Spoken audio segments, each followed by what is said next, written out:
In May of 2025, Luke Nichols retired from the popular Outdoor Boys YouTube channel. This is going to be my last video for a little while. A short 6 months later, and he was back posting a video on this channel. And no, you're not imagining things. This is not my YouTube channel. Today, Luke and I talk about the real reason why he's back and what's next for both our channels. A lot of people think that that's because of the criticism. And I think having that much attention is not healthy for human beings. I don't want to just like throw that away and get rid of it. So does this mean you're back? Should we expect other videos from you or? And so a little more than a month ago, you sent me an email saying that you wanted to make a video for my channel. What prompted you to send that email? You know, I saw your video about your wife's diagnosis, and you know, as a content creator, it hit a nerve because it is hard to communicate to people how intense the schedule can be and how the amount of pressure that running a full-time YouTube channel can generate, you know. And so it's not hard to put yourself in someone's shoes and realize, oh, that's, you know, that's rough. It's a rough spot. And you know, I'd kind of stepped away from my channel and you know, kind of retired this last spring, and really a good chunk of the motivation was to try to, you know, be a little bit more useful to society, you know, rather than just producing content. And you know, I'd been so absorbed on it that, you know, I was like, you know, this is a good chance to do what I've been wanting to do, to, you know, help other people out and not be so, you know, under pressure to produce my own content that I can't stop and help other people out. So I'm like, yeah, let's do it. To recap for anybody that doesn't know, so a little, maybe almost 2 months ago, I put out a video updating everybody about stuff that was going on in my own life. Earlier this year, my wife was diagnosed with thyroid cancer. Shortly after that, so she had her thyroid removed, and we thought, okay, like, done, cancer cured. And a little bit after that, she went in for a routine mammogram. They found a mass in her breast, and they wanted to biopsy it, and turned out to be ductal carcinoma, which is the best case scenario when it comes to breast cancer. And then they found another mass that was a different type of breast cancer, triple negative breast cancer. And that has put us on a really long journey of treatment and fatigue and, I mean, just all kinds of stresses, I'm sure you can imagine. And so I put out a video talking about that and really expected it to have, like, I don't know, maybe 100,000 views is what I was expecting, you know, but like before all this, that was kind of what I felt like my core audience was 100,000, you know, like I have videos that would get beyond that for sure, you know, but it seemed like I could count on 80 to 100,000 people showing up to watch, you know, just about anything. And so I thought, you know, maybe we'll get 100,000 on this video. And shortly before you published a video on my channel, it was around 900,000 on its own.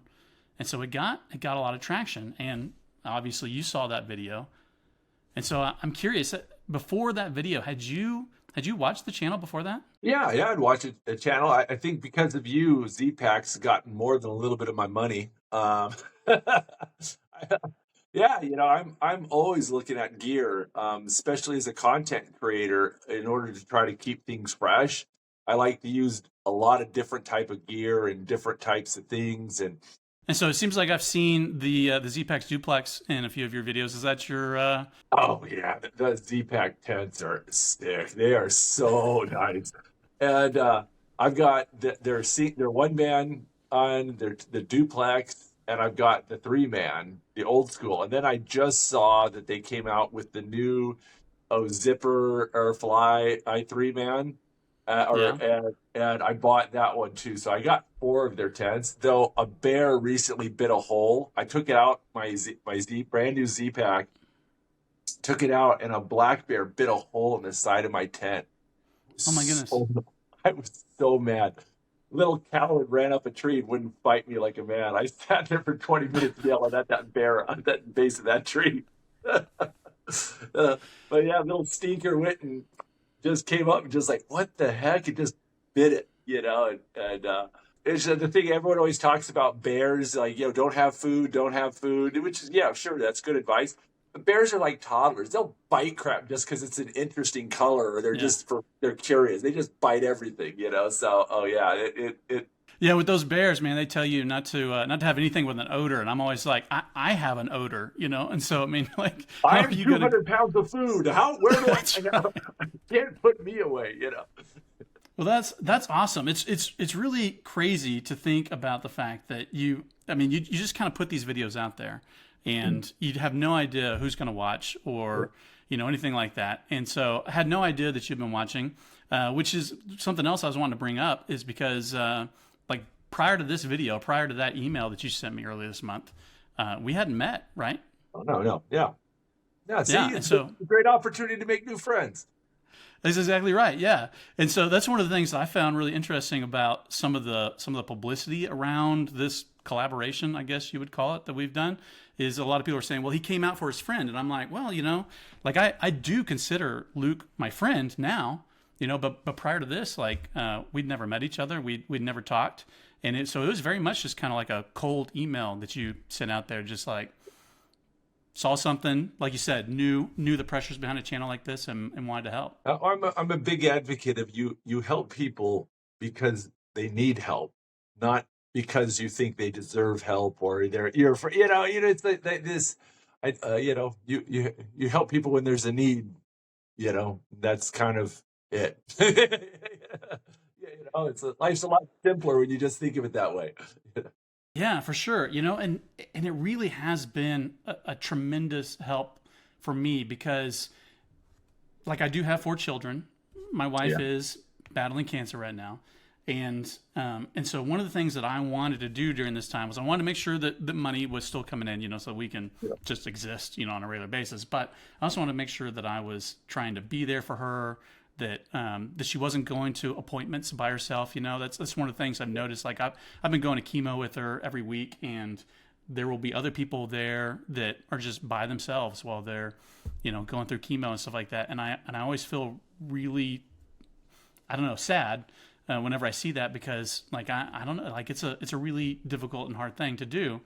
Yeah. And so a lot of what that has translated into for me with the channel is like I'm just not traveling as much as I used to. Like I'm still getting out and I'm still making videos, cutting way back.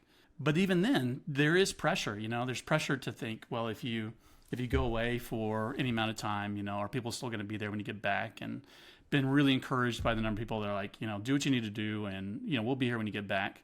But you made a video. Well, before we talk about that, so you mentioned it a little bit earlier. This year, you kind of retired from your channel. Can you Yeah. tell us a Yeah. little bit about that? Yeah. I mean, I always knew that I wasn't going to do this forever. The idea of me being out 60, 70 years old, like click subscribe, just like that's not, this is being a YouTuber is probably analogous to being a professional athlete. It's not a career that most people grow old in. And I just so I've always kind of knew that there would be an end to it, and I've been thinking about retiring for a couple years. Actually, I've been talking, and but it's funny thing. My wife was always just like, "Well, just make whatever videos you want when you want. Nobody's telling you to do them." I'm like, I either want to do it or not do it. Kind of that halvesy sort of thing does it thing, and I'm a bit of a drama queen, so I was like, oh no, I'm gonna go out and announce it, and I'm gonna do it, and part of it was just us, I was, there was a lot of reasons for it. A big part of it was the exposure. The channel blew up really big, and it kind of went from, oh, people recognize me every once in a while to people recognizing me everywhere I go all the time, and then, we started to have to really have serious conversations about security issues and safety of the family. And I was looking at it going, well, at the rate I was going, my channel size would probably double in a year or two.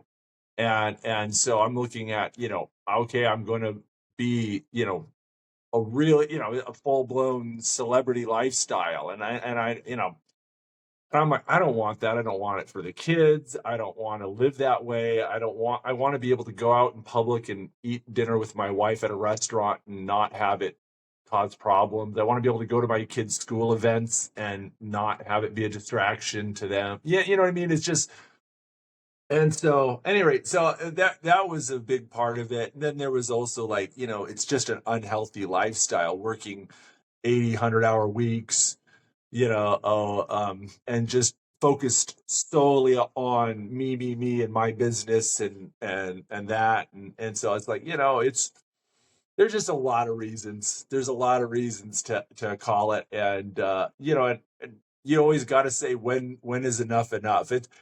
It's weird. It's like clam digging, and like, I love going out and clam digging and stuff. And it's so much fun. But if you're not careful, you'll walk away with like 6 5-gallon buckets of razor clams. And then you look around and go, what on earth am I going to do with 6 buckets of razor clams? And you spend 12 hours cleaning clams, processing clams, and you eat clam chowder for 3 years. You go, you know, you have to know when is enough. How much do I need? And then you need to stop. And I think fame can be like digging clams. You need to know when is enough and stop. And I'd limited out on clams and it was time. So, so it was, I guess if you get 6 buckets of clams, I guess you start giving away to friends, right? yeah, that's true. You got, if you got more than you need, you give away to friends. And my poor wife has been so supportive about it, because she was just like, do whatever you want. I don't care, and I would just like mope around and like, "Oh, what should I do? How should I retire now or next week?" And she's like, whatever you want. I don't care, You announced it, but you had 3 videos at least filmed that you just hadn't edited yet, but you decided to go ahead and announce already, right? Yeah, they were in various stages of completion. Some of them I just planned, and I'd already like bought the tickets to do it and everything, and others I'd done various prep. I usually plan my videos out about 6 months in advance, and so at any given time, I've got a big pile of videos I'm working on. Some of them I've been working on for years, like the abandoned homestead project I was working on, so yeah, I knew that there was some that I'm like, I don't want to just like throw that away and get rid of it. So, I was like, yeah, I was going to do that. So I finished those up over the summer, and then I dumped them at the end of the year, like I said I was going to do. It turned out just to be 3. I thought there was going to be like 6 of them, but turns out retirement was a lot more fun than I realized. Now there's only 3. And so you finished those videos. Then you had agreed to make this video for me, and so went back out into the cold Alaskan wilderness and spent the night out in the woods. It wasn't that cold. It wasn't that cold. It was like in the 20s. It was the perfect winter camping temperature, because it looks cold because you got the snow and everything, but it's like, it's 26. It's balmy, I'm sweating and taking stuff off, so that's the best. The worst conditions to film in is when you get that really deep cold in the fall before the snow hits.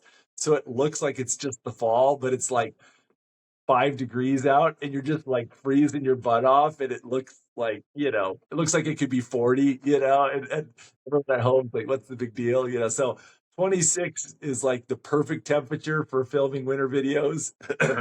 And it was the weather was really good. We had some nice snow. We got a lot more snow than the forecast said, so that made me happy. We got, but not too much. I was able to get my car out, which has been a problem in the past. So what was it like being out again, filming a video like that? Oh, it was a little bit. I haven't done this in a while. Like, it's the weirdest part about retiring is phantom camera syndrome. I call it. Like, you've heard of people when they get amputated limbs, they can feel their limbs. Like, I get phantom camera syndrome. Well, I'll be doing random things and I'll go to adjust the camera, because I'm constantly moving the camera and there's no camera there. And I'm like, and I have this urge to like go and hit stop and record because I'm just doing that constantly, and I'm so used to doing it while I work for 11 years that it's like this weird thing. I went on a trip with my family and didn't film it for the first time in a long time, and I was like, getting off the plane. I'm like, oh, I need to film myself getting off. I need the transitional shots of me getting off the plane. And like, there's no camera. Is it a little bit of a relief to kind of let that go a little bit and like remember, oh, there's no camera, and just kind of exist?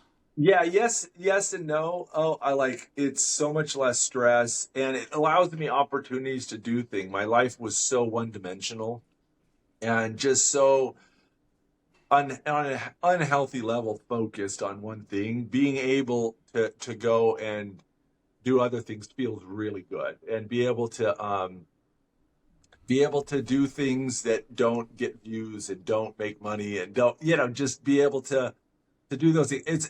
It's very nice and it's been something I've had to relearn. Oh, Yeah. but at the same time, we love those videos, and being able to go back and watch the kids grow up and live those memories and stuff. They're like home videos for our family, and so my wife is actually like, so you're still gonna film our trips, right? Like the big ones, because she loves watching those. Like she loves the family videos, and Oh so. wow. No, oh, I mean, so all the ones of us as a family going travel, which are my favorite videos to film too. I love the travel videos, and so, which a lot of people don't realize I'm a travel YouTuber as much as I am a camping YouTuber. But anyway, I think I might keep filming those and just maybe just keep them for personal consumption or something, and Yeah. or maybe put It'll maybe be Tom. interesting to see if any of those pop up on the channel. Yeah, see, I might give them to Tom. Tom Yeah, needs yeah, more yeah. footage, and he Yeah, yeah, goes on yeah. the trips too, so he might put them on his channel. But but I think there's definitely the family wouldn't mind if I still filmed our trips together, so we had those Yeah. memories. So, Yeah, so with this video, you headed out into the Alaskan wilderness and you were on a pretty tight time crunch to get yeah, everything set before the sun went down because you didn't get out till like 2 o'clock in the afternoon. Is that right? yeah, it was a bit of a drive. Just things happened, and it was several hours of driving to get to that location, and so, yeah, it just time got away from me, and the sun sets so early this time of year. It's most places in the interior. It's like sun's down by 4. Yeah. So yeah, it's a constant theme in my winter videos. Like, oh crap, sun's coming down. We better hustle. Yeah, And so I mean, it's a little bit different than what I'm used to because I yeah, mean, if I'm going out into the woods, I've got a tent and I've got a sleeping bag, and that's what I'm relying on for shelter and warmth. yeah. And so if I have a time crunch, it's because the sun's going down in the next 15 minutes. But you had a time crunch. You had a couple hours. That's a lot of work to do in Yeah. a short amount of time. Yeah, it is, and I've gotten a lot faster at it than when I started doing the videos. There's definitely a learning curve to that, and being systematic and gather all your wood and you pile up where by the fire, and then when the sun sets, you can work on it by the fire and you have light and you're not running out in the darkness. And even if you have headlamps, it's hard to find trees in the night because you don't want to cut down living trees. And your headlamp, it's hard to tell if the branches way up high have pine needles on them or not. And so in the Yeah. darkness, so you kind of want to get all your dead trees cut down before the sun sets, and then you can just pile it all up. And so I've gotten much better at, okay, I know how much wood I need. I know how many trees I need to cut down and kind of get used to the math, and then I can just make a big pile and just do one thing all at a time and get kind of it makes you a lot faster at it. And so you had a couple interesting meals with you, and so one was a Yeah. traditional Inuit meal. Tell me about that. What's it called again? A gutuk. Yeah, the Eskimo ice Yeah, cream or gutuk. And my buddy Sam from Kotlik, he was in some of my videos and stuff. I had the idea to do the Aguta kind of the last minute, and I texted him, said, "Hey, do you know anybody who's got some Aguta? Yeah, because you can't go to stores and buy it. You got to know Yeah. somebody, or and his wife makes some really good Aguta. So I think my wife will make it and stuff. But after I posted the video, he texted me, said, "You." He goes, I said it was raw whitefish in it, and it's cooked whitefish, and so that's what happens when you listen to a Gustuk about how to make a kutuk, Yeah. Then you also had the elk steak Oh, and moose, yeah, the fry moose, bread that you made, yeah, and so yeah, that's something you eat quite often, isn't it? Right? yeah. The bread is actually a legitimately good camping food. Okay, like if like dehydrated meals make me sad. Okay, like I think they cause physical depression in me. Like watching other people eat dehydrated meals makes me Uh, sad. And it's like it's bad. So I love, fresh warm bread is so good, and it is such a comfort food. And flour is just so easy to carry with you. It's yeah. dehydrated, it's non-perishable, it's calorie dense, and all you got to do is you throw in some yeast. It doesn't matter how much. You add some water so that it's like super sticky, but not a liquid, and then just Yeah. mush it up and throw it in your bag, and you know give it some hours or whatever, and it's just so easy. It's just it, and then you can just fry it up. It's about as easy to cook as bacon. The other thing, if you don't want to fry it, you just take and rip off bits of the dough and throw it in your hot water when you're boiling your water, and it makes it in dumplings. And then when you pour your hot Mm. water into your dehydrated meal, you have little boiled dumplings. Man, So like, you're making me hungry just talking about it.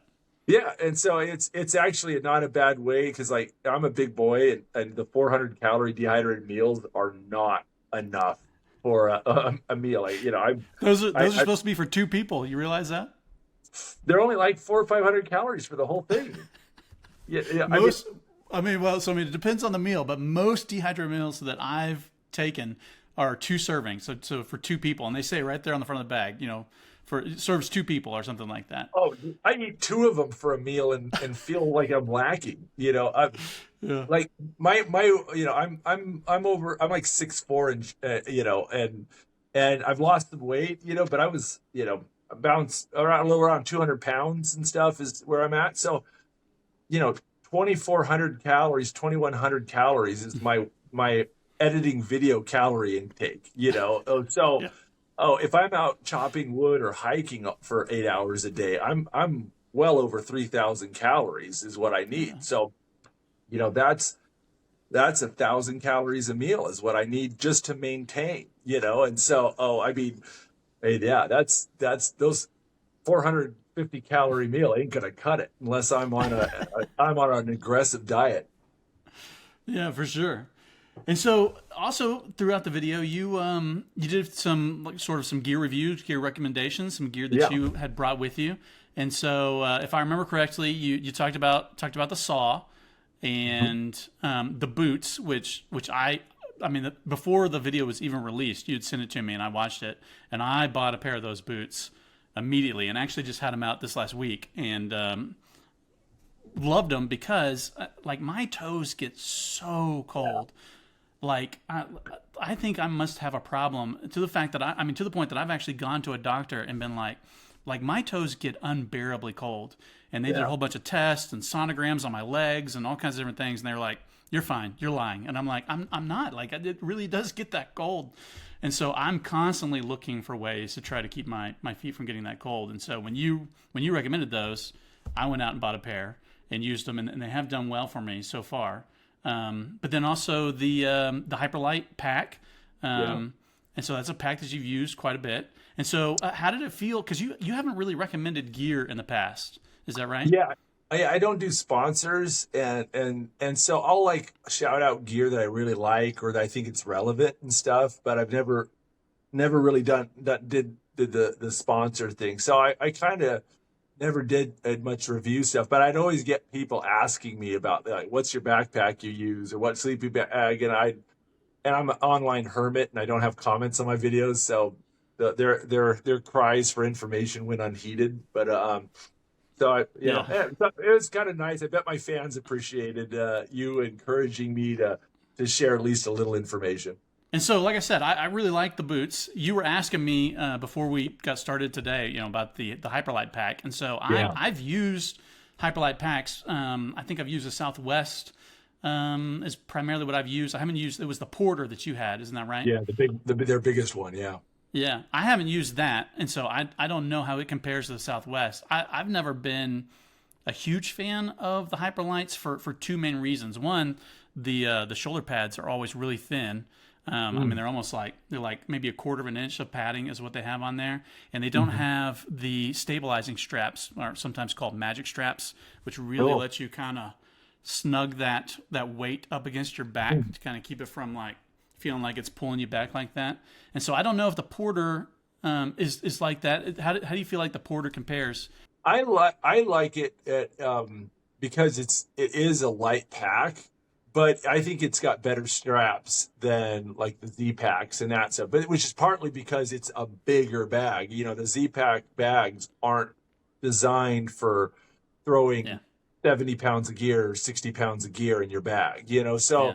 Oh, it's definitely got beefer pack. I don't think it has as good of straps as like an Osprey or some of the non-lightweight stuff. But it's like if you're looking for lightweight, but you need something beefier that's a little bit more durable, because I trash my gear.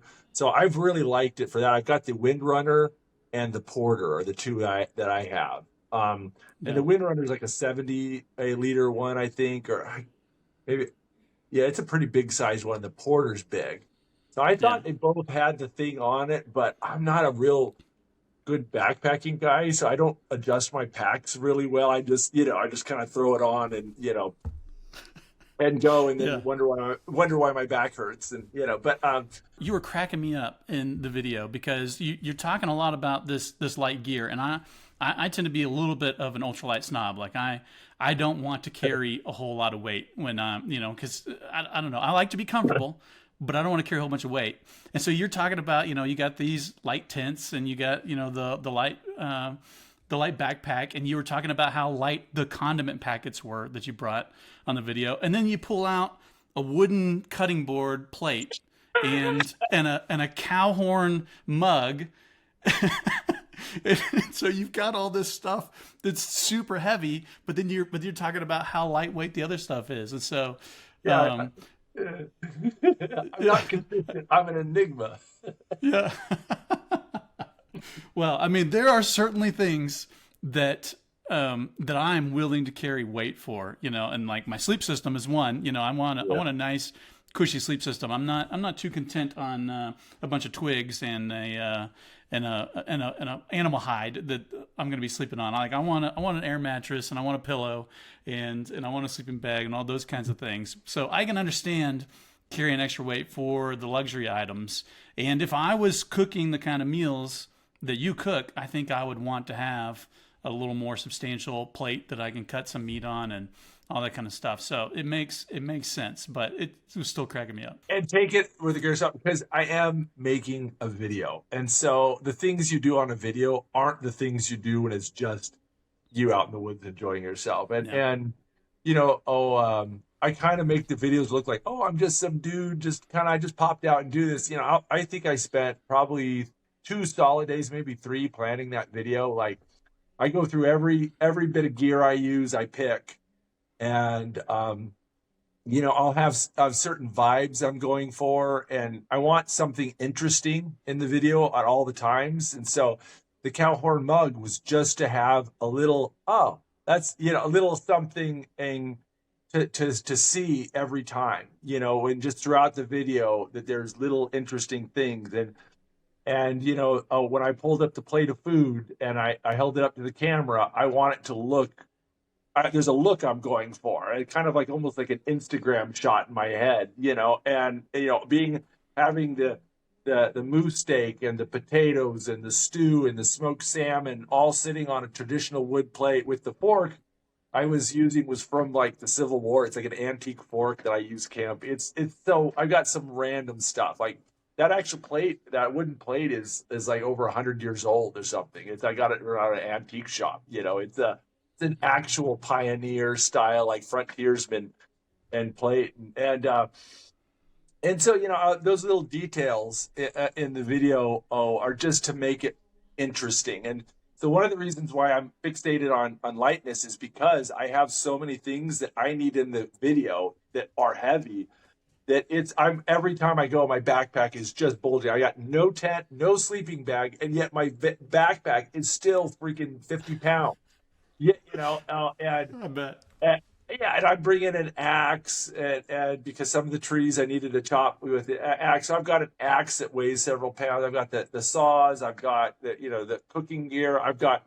I usually bring double food because in case something drops in the fire or burns, I still have it for the video. I can still do it, which doesn't happen much. So I end up just eating a load of food usually in the videos. But yeah, and the moose and the caribou hide is really bulky and not a lot heavy, but bulky. So and then I've got about 8 pounds of batteries that I need to bring and all the lights because I've got 17 hours of darkness and you need to be able to have lights to illuminate the campsite while you film. So I need all the lights and the little tripods for the lights are in the backpack and all that stuff. So, it's I like the ultralight gear because it's a necessity. I need a 70 liter, 80 liter or backpack that isn't super heavy because I'm going to waste that weight on some other stupid stuff.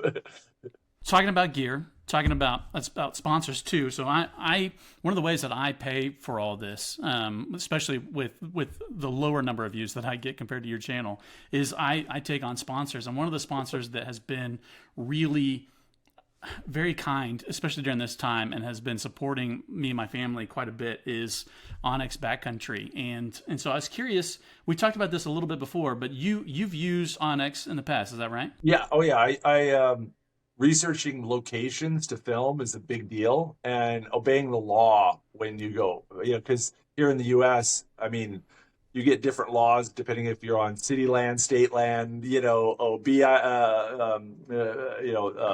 all the different acronyms and alphabet soups and, Fish and Game has land and all this stuff. So knowing whose land you're on and then making sure you follow the rules is really important. So I'll use that to try to do my research to make sure that I'm not, building fires where I'm not allowed to build fires or, fishing where I'm not allowed to fish or, things like that. Yeah. So long before onX became a sponsor, I was using their app for two main reasons. One, for the public land that you're talking about, is trying to figure out, like where is private land, where is public land. I want to make sure that I'm, in the area that I'm intending to be in.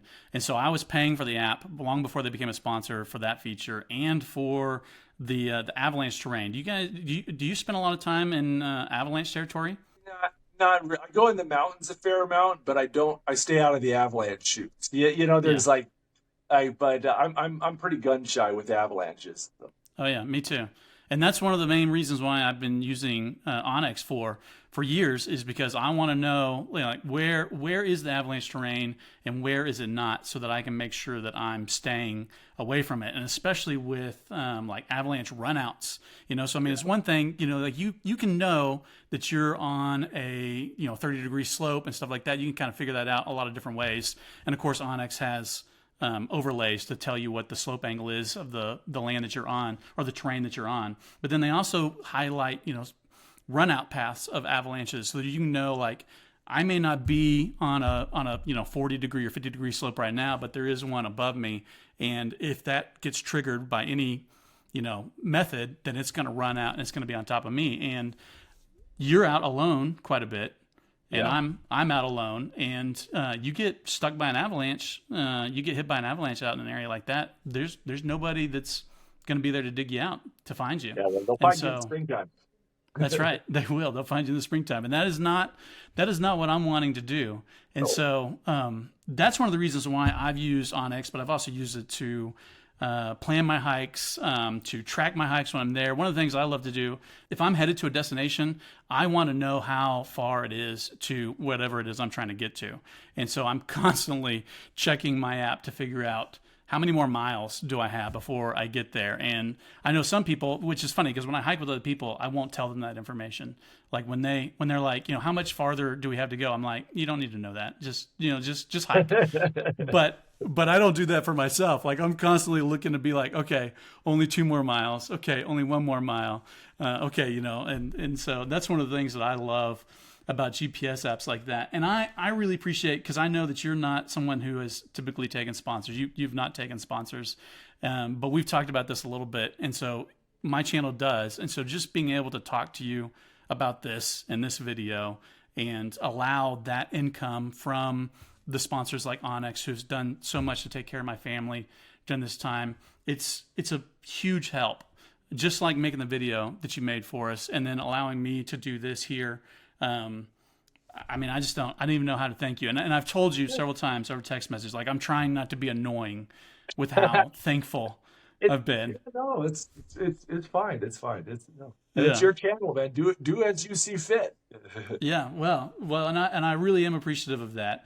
And so just to kind of close out this section where I'm talking about Onyx, who is sponsoring this video, if I wasn't clear about that, be sure to go check them out. I'll put a link down in the description, and I'll even put a QR code up on the screen that you can check out Onyx Backcountry. They have tons of sales going on. They had a sale for forever. I think it may still be going on, where you could get elite service for $3 for 3 months, or you get regular service for $1 for 3 months. And I kept thinking, like, even though they're my sponsor, they don't tell me what's going on. If I asked, they would tell me. And I keep thinking, this promotion's going to end eventually, and I'm going to put it in some video, and then the next day they're going to end it. And then I'm going to be like, well, that was a waste of breath, or whatever it is. But so far, it is still going. So right now, unless I'm mistaken, unless they ended it right before we jumped on, you can get 1 month or you can get 3 months for $1, or you can get the elite service for $3 for 3 months. And that is an incredible deal. And so you don't have to take my word for it or your word for it. You can go check it out for yourself. And so, done with that. The video that we're talking about that you went out and filmed for us, you had the time crunch, you had the food, you set up the lights, you were dealing with the snow, your wood pile caught on fire at one point. That's a lot to go through for somebody else. And so yeah, I'm kind of extra, I'm just a high maintenance camper, I just can't just do I'm a drama queen. What can I say? Yeah. So, but you went and you did all that for us. And like I said, it's been this huge help. And one of the things, and it wasn't just that you allowed me to take some time off, so to speak, but it was more than that. I mean, so before we published that video on my channel, I had, if I remember correctly, I think it was 586,000 subscribers, which I was very proud of. No small feat, right? Quite a few subscribers. And I kept thinking, at some point, I'm going to get to 1 million subscribers. But it felt so far away. To get to the 586,000 took me right around 5 years of posting pretty consistently. And then we published your video that you made for us. And within a week, I had doubled that subscriber count. Bumped up over 1 million. I think if the last time I checked, I think it was at 1,060,000 subscribers is what. And so it's a little over 400,000 subscribers that have come in and subscribed to the channel since then. And so I'm curious, like, do you ever get surprised by the amount of influence you have in this world, the YouTube world? I would be careful overstating my influence. I can't make my subscribers do anything. I can only tell them about things, and they can choose for themselves whether to do it. And if they didn't like you, if they didn't want to help you, if they thought you were some hack who was doing it for the attention, they wouldn't have listened to me. And I can't make them do anything. And we've all put out bad videos that people don't watch, and it's like it's as my subscribers are not my puppets. They are their own people who make their own decisions. All I can do is give them information, and I told them about your situation, and they are the ones who responded and decided to do something about it. So it's really I just brought something to their attention that they already wanted to know, and that's it. That's that's the truth of the matter. And so, oh, this really is their support, and I just let them know that this situation existed. That's it. And I'll tell you, we have been blown away. So even before you posted the video on my channel, or you gave me the video to post on my channel, I was blown away. We talked about how that video had reached about 900,000 views. I was expecting it to only hit about 100,000 views. I knew that there was a group of people that were going to be very supportive. I was amazed at how supportive everyone was. Even people that had never seen the channel before. So one of the comments I kept getting on that video was, "This was the very first video that I've ever seen of yours," and that just kept blowing me away, because I'm like, why would you watch? I mean, this was a video that I was just trying to inform my core audience, about what's going on, and there's people that had never watched before, and I think I said at the end, if you've made it this far in a video like this, then you probably are already a subscriber, where I typically do my little spiel about like, subscribe, and do all those other things. Yeah. And I have people commenting saying, if you made it this far, he's like, I've never watched a single video of yours, but I made it all the way to the end of this 15, 20-minute video of you just rambling about the stuff going on in your life. And we're really grateful for the support, really grateful for the way that people have rallied around us, and the new subscribers and the attention that the channel's getting. But I keep thinking about how I really just wish my wife didn't have cancer. And in some ways, this has brought about some really good things for the channel. But I would trade it all, and I would stop the channel right now, just to not be doing this. And so I actually didn't think I was going to get emotional at that moment, but it's been great, and I'm really thankful for you. One of the things that I meant to ask you earlier, and I forgot. So you retired from the channel. Yeah. You came back for one night to make this video for us. Does this mean you're back? Should we expect other videos from you, or what's the status for the Outdoor Boys channel? If I'm back, nobody's told me, So, I have no plans at all. It was actually really bad. Like, this is how much I've checked out mentally. Like, I had this project that I'm working on with this off-grid homestead, and I posted, that was one of my unfinished videos, and I think at the end of the video, I said like, this will not be my last video, and I meant to do a follow-up, and then a lot of stuff happened, and it didn't happen, and I was like, I posted that, oh, I forgot about that. I said that. So I don't know, maybe at some point I'm going to finish up I have a couple projects on the off-grid homestead. I might have to finish that up and wrap that up, but I haven't even started planning or filming that. So, I mean, that's not any time. I might get it done before the end of 2026. I don't know, but we'll see. But I am comfy where I am. Well, good. Well, and one of the other things that I forgot to ask you about was, so I had comments turned on in the video that I published for you, and you historically have not had comments on any of your videos. Yeah. And it seemed like there was quite a few people that were just excited just for the opportunity to comment. I'm very emotionally withholding to my fans. They're like abused. They're just like neglected and just what. So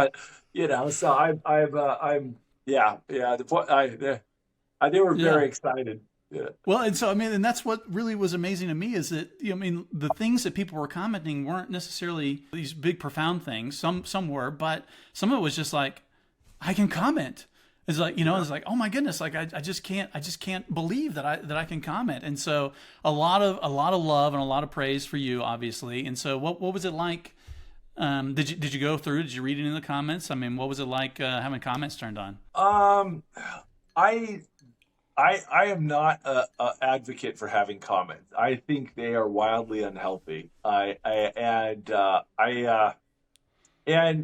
a lot of people think that that's because of the criticism.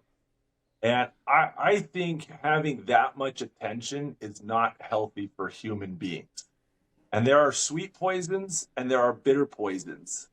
And I think criticism is a bitter poison, but uh, but praise can be a sweet one. Hmm. And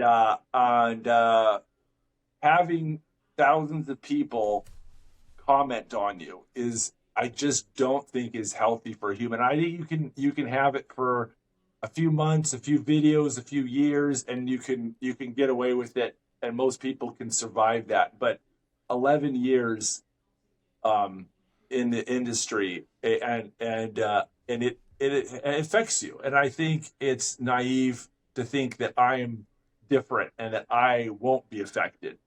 Yeah. And so I don't like having the comments on because of that. And I think it's also good as a creator to separate yourself from the comments, because the fans are they're wonderfully and supportive and stuff, but their ideas and suggestions are from fans, not the general public. You know what I mean? Yeah. And so, like, fans always want me to do like these kind of obscure topics about my family, and I think, and yes, the fans want to hear that. The hardcore fans want to hear that. The people who comment want to hear that. But and so your fans will try to talk you into bad ideas, and the critics will try to talk you out of good ideas. And as much as I like to pretend that I ignore the comments, it's not true. I hear them and they affect me and they rattle around in the back of your head. And I also have young children who are now old enough to read comments and Mm. understand what they are. And at some point, your kids will stumble upon them, and that will happen eventually. But the less it happens, and the older more they can mature before that happens, I think is healthier. And this is me as a parent trying to figure out how to raise my children in a weird digital situation. That's my best theory. I don't know. Maybe I'm wrong, but and so I think it is good for me, and I think it's good for the fans that I stay isolated from it. I think they get Yeah, I think the reason why they like the channel is because it's authentic and it's not some of the crazy, unhealthy parts of YouTube, and it's wholesome is a word that gets thrown around a lot. And I would lose some of that if I let myself wallow in the comments too much. And Yeah. what they love about my channel, I think, would be tarnished a little bit if I Yeah. indulged myself too much in the comments. And I don't think they would like the person I would become or the videos I would make if I read the comments too much, if that makes any sense. Well, the So, one or two negative comments I did happen to see. yeah. I also saw people coming into the comments and saying, this is why he has comments turned off.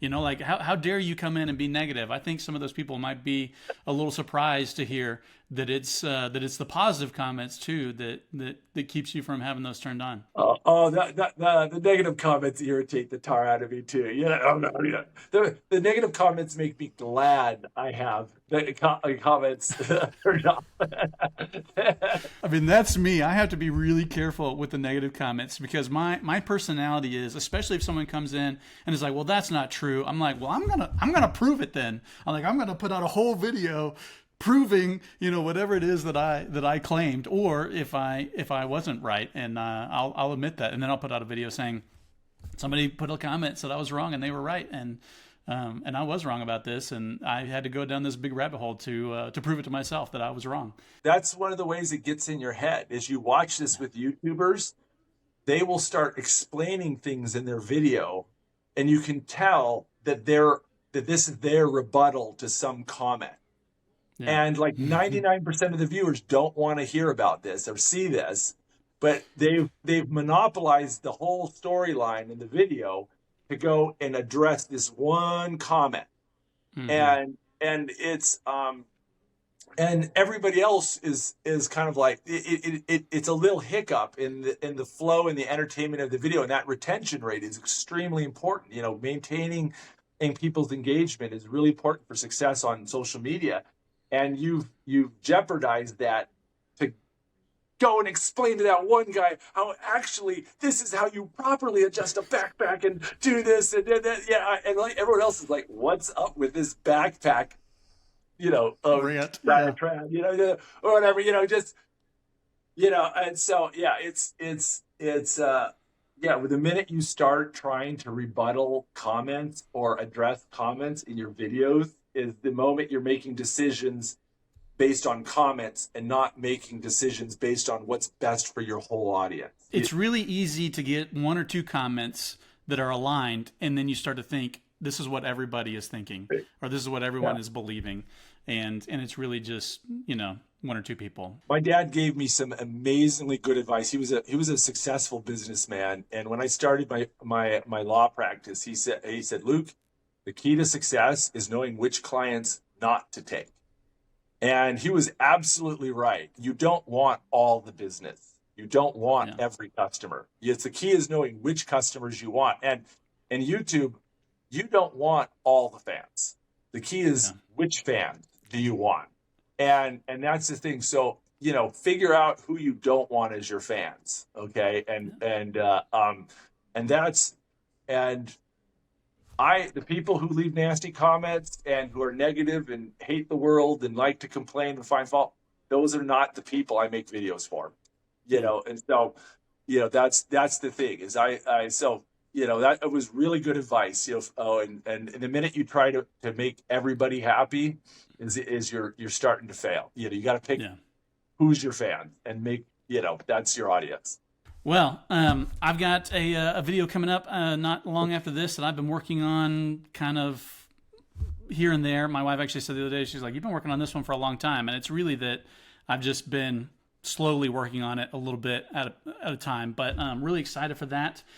I'm hoping that any of the subscribers that have come in recently, that it's a video that people are going to enjoy and want to stick around and watch the channel. Again, really thankful for everybody that was here before, all the new people that have come in, and Luke for the friendship that you and I have kind of cultivated over the last month. It's been really good. And like I've said a few times before, it's been a light and a dark time. And so thank you for being a really good friend. Thank you for the help of the channel and the support of my family and all that.